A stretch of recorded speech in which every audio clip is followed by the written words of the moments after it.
Baik semuanya, bismillahirrahmanirrahim. Assalamualaikum warahmatullahi wabarakatuh. Waalaikumsalam warahmatullahi wabarakatuh. Baik Bapak Ibu dan teman-teman semuanya, sebelum kita mengawali kegiatan pada pagi hari ini, alangkah baiknya kita berdoa terlebih dahulu. Semoga kegiatan pada pagi hari ini dapat membawa kebermanfaatan untuk kita. Tolong siap berdoa semuanya. Kita berdoa sejenak dengan khusyuk. Siap berdoa, berdoa dimulai. Berdoa cukup. Baik Bapak Ibu, apa kabar hari ini? Baik. Sudah sarapan? Sudah. Semuanya baik, berarti harus semangat ya kalau sudah sarapan. Oke, coba saya cek dulu semangatnya. Coba kita berdiri dulu semua. Siap ya, tunjukkan kalau Bapak Ibu semua sudah sarapan, sudah semangat, berarti kita yel-yelnya juga harus semangat. Oke, kita mulai. Semangat pagi. Pagi, luar biasa, keren banget. Instruktur Tanpa batas, bersenang-senang. ya, boleh disilahkan duduk kembali. Ya, ternyata kali ini saya sudah percaya bahwa sudah semangat, sudah sarapan, sudah siap untuk belajar. Oke, sebelum kita belajar, coba Bapak Ibu cek di kanan, kiri, depan, belakang Bapak Ibu semua, apakah ada teman yang tidak berangkat hari ini? Tidak. Semuanya berangkat ya? Berarti alhamdulillah semuanya bisa berangkat. Oke. Baik Bapak Ibu, sebelum kita memulai belajar, saya ada sedikit quotes yang mudah-mudahan bisa menambah semangat Bapak Ibu. Selalu percaya bahwa sesuatu yang indah akan segera terjadi. Sesuatu yang indah akan segera terjadi. Yang digarisbawahi di sini adalah seperti itu. Mungkin di sini selama kita sudah melakukan pelatihan beberapa hari ini, sudah ada banyak sekali tugas yang Bapak Ibu kerjakan. Namun ingatlah bahwa apa yang kita kerjakan hari ini, percayalah nantinya akan membawa suatu kebahagiaan. Apa yang kita kerjakan hari ini akan mengupgrade diri kita, yang nantinya bisa meningkatkan skill kita, membawa kebermanfaatan untuk kita, yang nantinya kita bisa bahagia melalui kemampuan tersebut. Oke, jadi sanggup ya untuk belajar dengan semangat hari ini ya? Sanggup nggak? Sanggup. Oke, baik ya. Dan jangan lupa kita hari ini harus belajar dengan bahagia.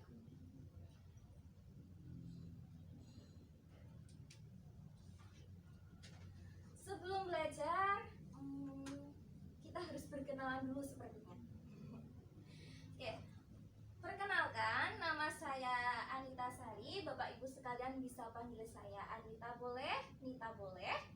Saya merupakan salah satu instruktur di BLKK Komunitas PW Fatayat NU DIY.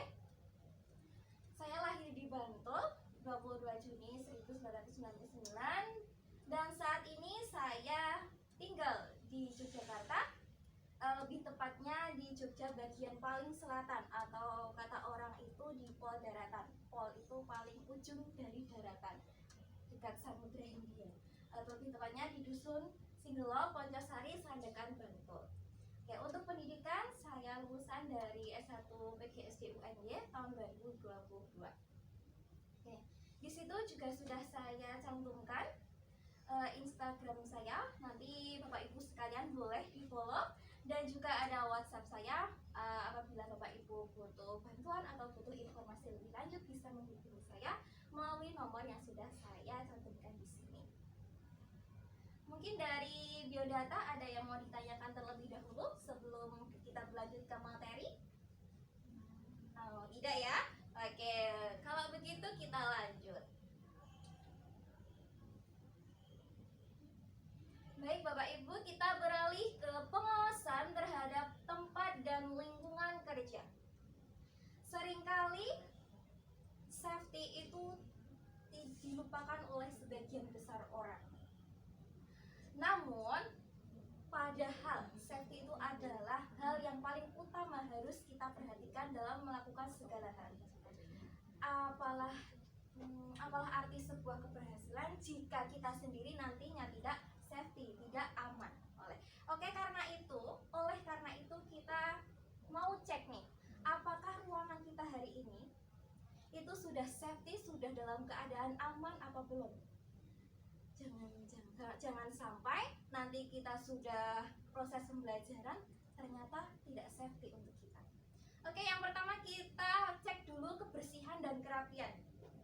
Kita coba cek dari kebersihan diri kita dan kebersihan lingkungan kita. Apakah lingkungan ini sudah bersih? Sudah ya? Sudah rapi? Sudah bersih, sudah rapi pada awalnya. Nah, nanti PR-nya Bapak Ibu sekalian berarti kalau sudah selesai, tugasnya Bapak Ibu juga harus merapikan kembali tempat ini sama sedia kala bersih dan rapi. Kalau proses pembelajaran boleh saja nanti berantakan dan harus berantakan karena kita proses belajar, berarti harus ada kegiatan. Terus kebersihan pada lantai sudah kita cek bersih ya. Terus jalur kabel, karena ini ada jalur-jalur kabel yang banyak, saya mohon untuk diamankan jalur-jalurnya, jangan sampai nanti kalau ada kegiatan bisa, kalau dalam bahasa Jawa, keselimpet gitu, tolong diamankan.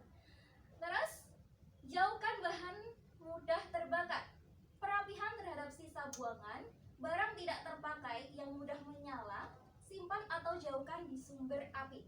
Sekarang kita coba cek bersama, adakah barang-barang yang tidak terpakai atau mudah terbakar? Apakah ada? Tidak ada ya. Misalnya nanti ketemu, tolong disisihkan di bagian pojok sana agar nantinya tidak menimbulkan suatu bahaya. Oke. Yang selanjutnya adalah proteksi kebakaran. Kita berharapnya tidak ada suatu bahaya dan bisa berjalan dengan lancar kegiatan hari ini. Tapi kan kita nggak tahu juga ya. Nah, oleh karena itu perlu kita ada suatu proteksi bahaya, proteksi kebakaran. Apakah di sini sudah ada? Oh, belum ada. Belum ada. Nanti kita minta ya sama petugasnya biar dikasih apar begitu. Oke, dari sini apakah ada yang ditanyakan dulu sebelum kita berlanjut? Belum ya? Oke, kita lanjut. Oke. Beralih ke kesepakatan belajar. Sebelum kita belajar harus ada kesepakatan dulu nih yang harus kita lakukan. Saya minta Bapak Ibu sekalian untuk menyanggupi peraturan-peraturan atau tata tertib yang sudah kita buat. Yang pertama adalah tidak merokok di kelas. Saya mohonkan kepada kaum bapak-bapak ya ini, untuk selama pembelajaran di kelas ini jangan merokok terlebih dahulu. Boleh merokok di luar ruangan kalau nanti sudah selesai pembelajaran atau sudah saatnya istirahat. Begitu ya, sanggup ya bapak-bapak ya? Nah, untuk selanjutnya tidak menyalakan smartphone saat pembelajaran. Jadi mohon dari sekarang Bapak Ibu HP-nya tolong dimatikan terlebih dahulu ya.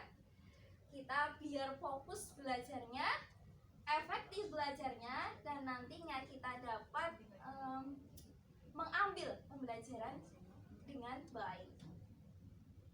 Yang selanjutnya tidak membuat gaduh di kelas. Mohon nanti tidak ramai atau berbicara sendiri atau malah ngobrol dengan temannya. Boleh saja ngobrol, tapi ngobrolnya tentang pembelajaran, tentang materi, berdiskusi. Nanti akan saya beri waktunya. Namun saat saya menjelaskan materi, tolong diperhatikan ya. Tolong diperhatikan dengan baik agar untuk kebaikan kalian sendiri, biar bisa mencerna materi dengan baik. Yang selanjutnya tidak makan di kelas. Nanti saya beri waktu sendiri. Kalau mau makan nanti pas istirahat atau di luar jam pembelajaran. Ditahan dulu ya.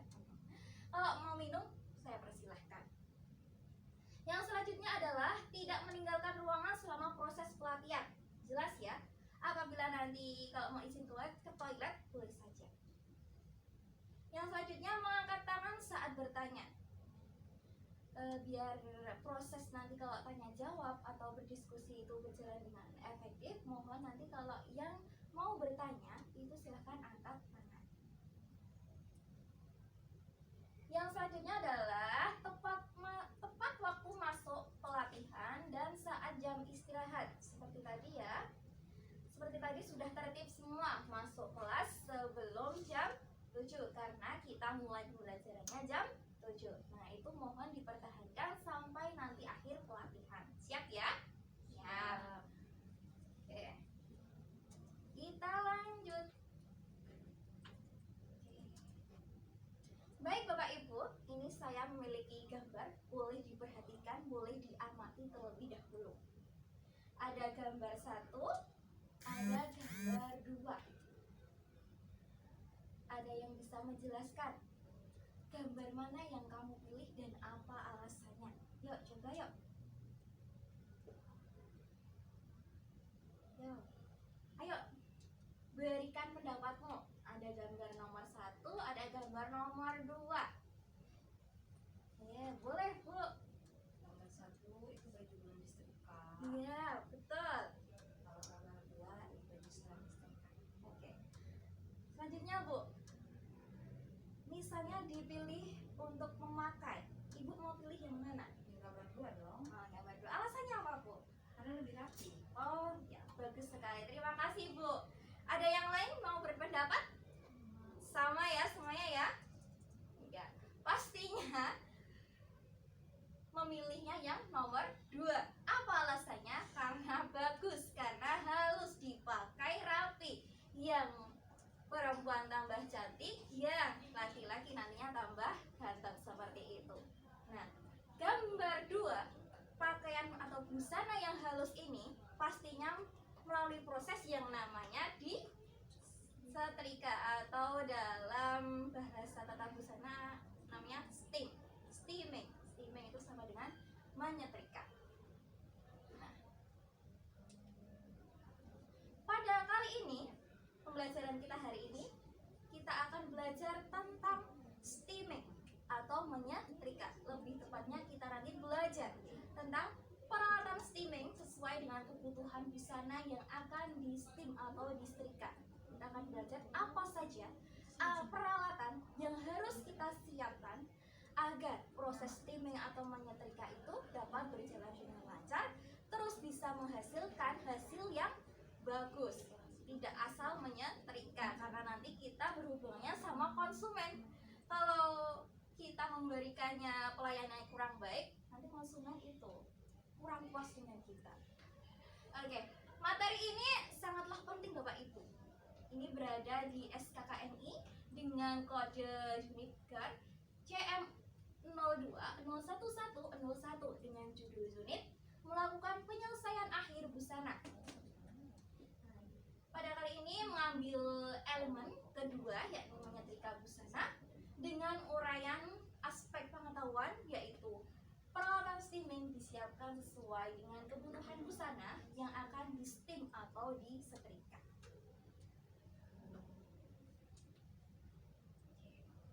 Beralih ke tujuan pelatihan.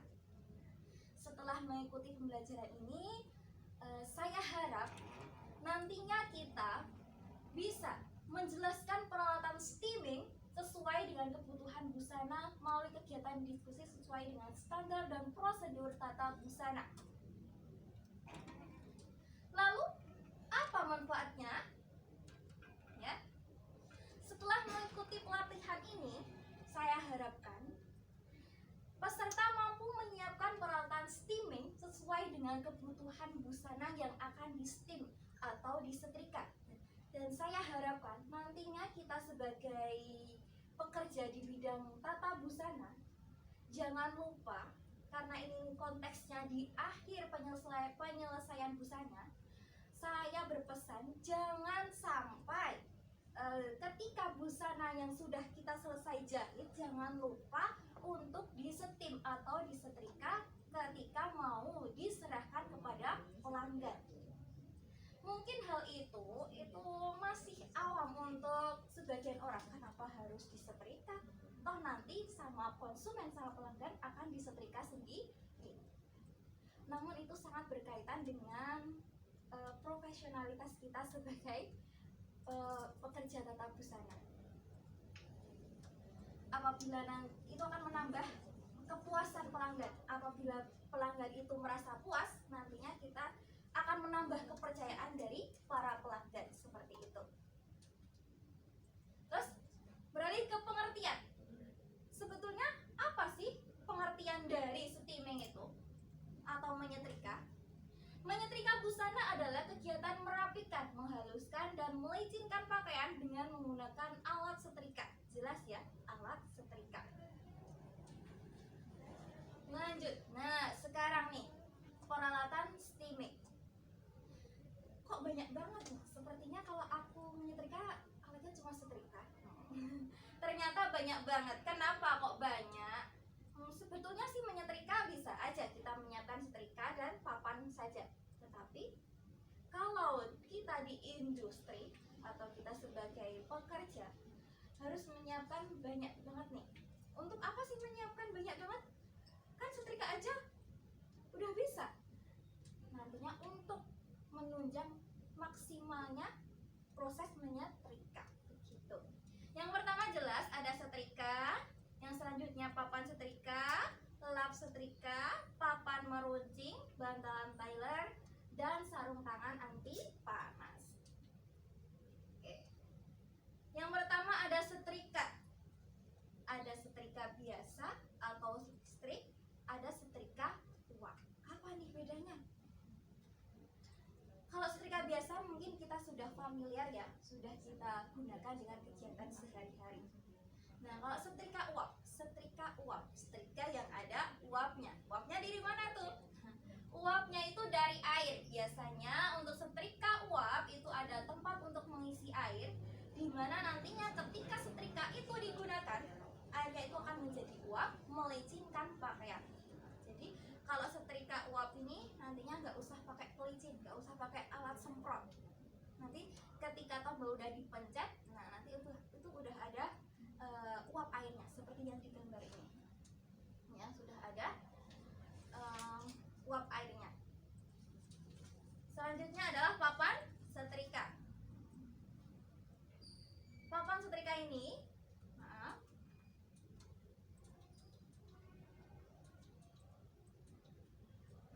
papan setrika harus dalam keadaan halus ya, karena kita tujuannya penting kan menghaluskan, jangan sampai alasnya belum halus. Terus lap setrika. Lap setrika ini sangatlah berguna ketika kita melakukan kesalahan ya. Biasanya kan dalam menyetrika itu ya namanya ada human error. Nah, terkadang kita melakukan gosong ya, namanya gosong. Nah, ini nantinya untuk mengantisipasi ketika ada proses kegagalan dalam menyetrika atau kainnya gosong, nantinya bisa langsung dilap dengan cara nanti bisa dibasahkan dulu. Selanjutnya ada papan meruncing. Nah, ini untuk menyetrika bagian-bagian kecil yang sulit dengan setrika secara langsung. Yang selanjutnya adalah bantalan Tyler. Namanya aja bantal. Ini adalah bentuknya seperti bantal tapi kecil. Fungsinya untuk apa? Fungsinya untuk menyetrika bagian-bagian kurva seperti lengan baju.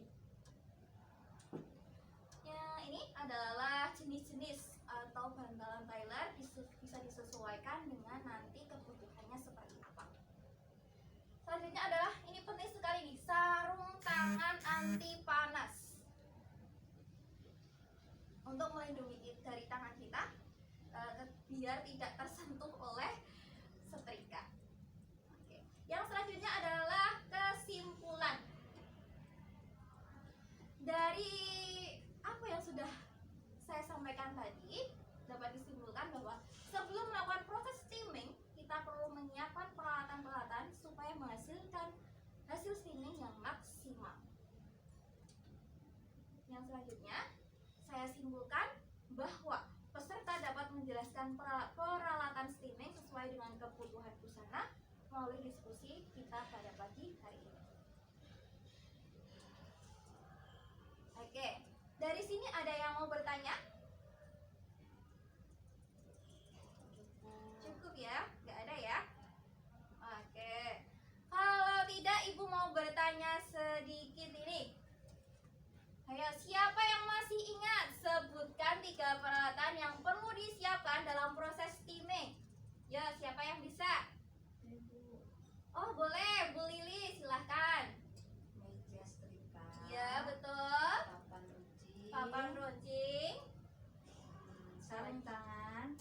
Betul. Meja setrika, papan runcing, sarung tangan. Gimana teman-teman? Sudah betul? Betul. Oke, lanjut dengan evaluasi. Nah, Ibu mau mengecek nih.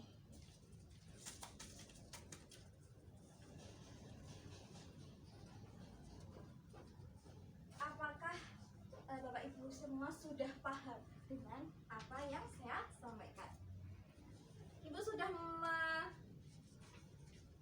membagikan lembar evaluasi, silahkan ditulis nama kalian dan langsung dikerjakan ya. Waktunya karena cuma 3 soal 1 menit saja ya. Siap ya? Oke, boleh dikerjakan mulai dari sekarang, nanti dikumpulkan di akhir sesi.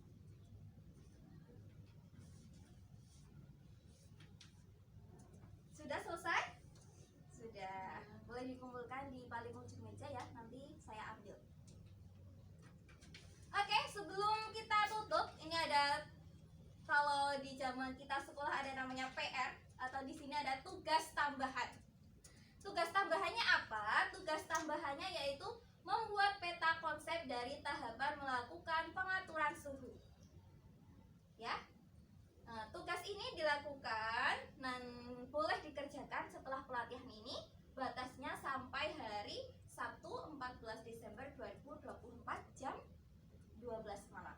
Nanti kalau sudah selesai bisa langsung dikumpulkan melalui WA group yang sudah kita buat bersama. Sudah paham melalui tugas tambahan? Ada yang mau ditanyakan? Apakah ada kriteria tertentu dalam membuat peta konsepnya? Oh, bagus sekali. Untuk kriteria saya bebaskan ya. Nanti silahkan dibuat peta konsepnya, boleh melalui secara langsung di kertas atau boleh melalui aplikasi apapun. Sekreativitas kalian semua, ya.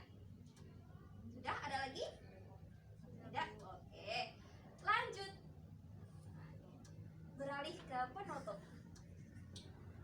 Sebelum kita tutup, Ibu mau berpesan bahwa jangan hilangkan keindahan hidupmu dengan ketidakmampuanmu dalam mensyukurinya. Apa yang kita dapatkan hari ini, sekecil apapun kita harus syukuri ya, agar kita dapat mengambil kebahagiaan dari apa yang kita syukuri tersebut. Oke, mungkin dari sini cukup untuk pembelajaran hari ini. Kita tadi sudah mengawali dengan berdoa, makanya kita harus menutupnya dengan berdoa. Oke, semuanya siap berdoa. Berdoa dimulai. Berdoa cukup. Oke, baik Bapak Ibu sekalian, mungkin cukup sekian yang saya berikan. Apabila ada kurang lebihnya, saya mohon maaf yang sebesar-besarnya. Sampai jumpa di lain kesempatan. Saya akhiri. Wassalamualaikum warahmatullahi wabarakatuh.